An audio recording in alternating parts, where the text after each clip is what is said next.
Le voy a contar esta historia de un señor y su hijo que conocí cuando llegaron de Los Ángeles, California, acá a Las Vegas. Ellos llegaron a vivir en unos apartamentos que están allá por la Fremont y la Charleston. Vivían en un estudio chiquito, él y su hijo. Y yo platicando con el señor, él me empezó a contar su historia. Me dijo que él había llegado a Los Ángeles, California. Ahí conoció a su señora, a su esposa, y trabajaban cerca de una refinería que está por ahí. No me dijo exactamente, me dijo que trabajaban cerca de una refinería y que tenían muy buen trabajo los dos y trabajaban muy duro. Dice que trabajaban muy duro, se juntaron, se casaron, tuvieron un hijo. Al muchacho que yo conocí, lo conocí yo ya de 14 años cuando llegó acá a Las Vegas. Y dice que compraron una casa muy bonita, muy grande, sí, que compraron carros. Todo su trabajo se les iba en lujos. No en lujos, sino en cosas que ellos querían tener, como buenos carros, buena casa, vestir bien. Dice que trabajaban hasta 14, 16 horas al día. Que se la partían bonito. Nomás a la casona que tenían dice que nomás llegaban a dormir. Y él, recapitulando, dijo, uno es tonto, dice, uno es tonto, dice, se basa en lujos para presumirle a sus amigos, mira la casota que tengo, mira el carrazo que me compré, pero uno se anda desbaratando el alma ese para poder pagar todas esas deudas que tiene uno. Entonces él se quejaba de eso, de que su vida la había vivido equivocadamente. Dice, ¿por qué no viví humildemente, ahorré mi dinero y pues ahorita no estuviera sufriendo estas penas? Pues sí, dice que compraron una casona, compraron camionetas, tuvieron su hijo, nació su hijo, y pues trabajaban muy duro, muy duro. De un repente su señora se le enfermó, dice, que sufrió de diabetes, le diagnosticaron diabetes, un diabetes muy agresivo que rápidamente le empezó a dañar sus riñones. Y pues joven la señora, dice que tenía como 50 y tantos años, cuando ya empezó a padecer el diabetes. Pues ya la señora no pudo trabajar. No pudo trabajar, anduvo batallando mucho para que le dieran ayuda, le daban una poquilla de ayuda, pero ya las deudas ya no las podía él cubrir. Y más que dice que al poquito tiempo también a él le diagnosticaron la misma enfermedad, diabetes, y pues los dos ahí andaban penando. Dice. A la señora le empezaron a dar diálisis, a él todavía no, él todavía podía trabajar, pero con mucho sacrificio pues podía trabajar todavía, pero pues fueron perdiendo sus cosas, su casa, perdieron sus carros, al último les tocó vivir en un apartamentito, y a la señora le amputaron sus piernas, pues menos, él tenía que cuidarla, y aparte cuidar a su hijo, porque dice que él no tenía familiares aquí en Estados Unidos, y creo que ni en México. No me acuerdo muy bien. Entonces, pues dice que así les pasó. Que pues no ahorraron dinero por meterse en tantas deudas y querer tener buena casa y buenos carros y todo. Y pues el señor, él se vino acá a Las Vegas después de que falleció su esposa. Su esposa dice que no duró mucho con esa enfermedad. Porque renegaba de que le hacían diálisis y a veces no quería ir.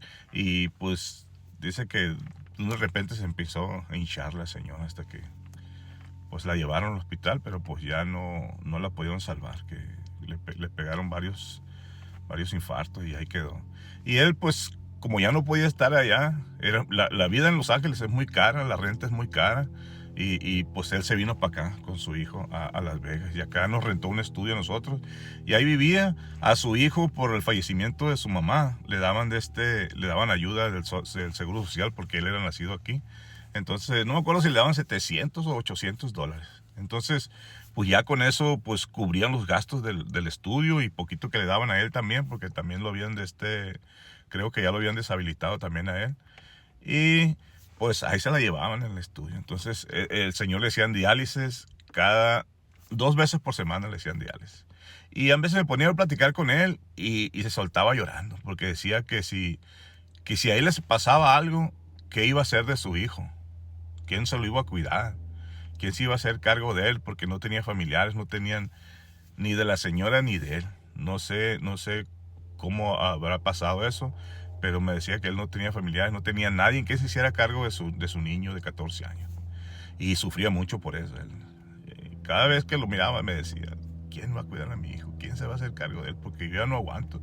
Yo estoy vivo, decía, nomás por él. Quiero que cumpla sus 16 años para que se pueda defender y pueda. Pues está chiquito todavía, no, era un muchachón grande. El señor estaba chiquito y traía unas mangueras aquí.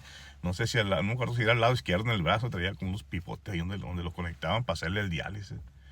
Y sí, el señor se miraba muy cansado, así como hasta renegrido, así de la enfermedad. Y unas llagas en los pies, bien. Me enseñaba así, está mal, le salía agua así, como que ya no se le podían curar. Y pues así pasaban los días, yo lo miraba, el señor salía afuera y el niño grandote pues iba a la escuela y venía. Y sí, a mí siempre me lastimaba, los miraba, decía, me ponía a pensar también yo, decía, si a este señor le pasa algo, pobre muchacho, ¿qué va a hacer de él? De seguro se lo van a llevar los de estos, los de esos que casas sustitutas, padres sustitutos que se los dan para que los cuiden cuando no tienen familiares. Y así pasaron los meses, yo lo miraba, señor, y de repente cayó una ambulancia y ya lo miré que lo sacaron muy enfermo. Y yo estaba mirando y me acuerdo que estaba recargado en la escoba así mirándolo y pidió que se parara y me habló, me dijo, hey, pues yo siento que ya no voy a volver, me dijo, te puede hacer cargo de mi hijo. Y le dije, yo no te puedo prometer nada porque pues yo no sé cómo están las leyes aquí, ni nada. Dice, por favor, encárgate de él, que esté bien Y me dijo un montón de cosas y ya, se lo llevaron en la ambulancia. No, pues al muchacho nomás se quedó ahí, de volada llegaron y lo agarraron. Lo agarraron los del servicio social. Como era menor de edad, y su papá pues estaba enfermo y le preguntaron que si quién más se lo podían llevar para que lo cuidara, pues no había nadie. Yo no era familiar de él, yo tampoco no me podía quedar con él. Entonces, pues de volada lo agarraron los trabajadores sociales y lo subieron a un carro. Me acuerdo que el muchacho lloraba y lloraba, le salió una lagrimona, ya grande, grandotote estaba, pelo chinito, así ondulado. Y hasta a mí me daba lástima mirarlo, el muchacho. Y dije, ¡ta madre, qué cruel es la vida, de verdad que sí! Y ese señor ya no volvió. Se lo llevaron al hospital, ya no volvió. Y ese es el problema que tenemos nosotros trabajando como mantenimiento. Que podemos platicar con las personas cuando están ahí, pero ya cuando las personas se las llevan a un hospital o se las llevan a una funeraria o se las llevan a cualquier lado, ahí se acaba la historia para nosotros porque nosotros no sabemos qué pasó. Como igual con esta historia, yo no sé qué pasó con el señor. Como no somos familiares ni nada, pues yo no podía ir a preguntar al hospital que si dónde estaba o qué le había pasado. El caso es que ella no volvió. El muchacho no volvió. Nada más llegaron unas trabajadoras sociales a llevarse las cosas del muchacho. Que era su ropa, un juego de Nintendo que tenía en aquel tiempo, una televisión. Se llevaron varias cosas, nomás ellos volvieron y ya lo demás ahí quedó todo. Lo del señor ahí quedó. Yo pienso que el señor pues pasó a mejor vida y el muchacho pues se quedó en una casa de, como le dicen, padres adoptivos o en una casa donde cuidan a los niños porque quedan huérfanos. Pero esta historia sí me dio a mí mucha lástima al señor porque pues decía él que pues de haberlo tenido todo terminó en nada, viviendo en un estudio. Y él renegaba mucho, decía que por no haber cuidado sus finanzas, que nunca pensó que esa enfermedad lo fuera a atacar a él y fuera a atacar a su esposa. Él pensó que toda su vida iba a estar sano. Y pues esta reflexión esta historia es para pensarse, ¿no? Como que hagamos conciencia pues de empezar a ahorrar un dinerillo, empezar a cuidarnos más también y pues cuidar nuestro dinero porque no sabemos qué nos depara el futuro. Así que cuídense mucho. Esta es la historia de este señor y su hijo y su esposa, que pues el hijo yo pienso que terminó en una casa de adopción y el señor pues pasó a mejor vida y ahí terminó la historia de ellos. Cuídense mucho, tomando más. Ahí estamos. Yo ya voy a empezar a trabajar porque es lunes ahora.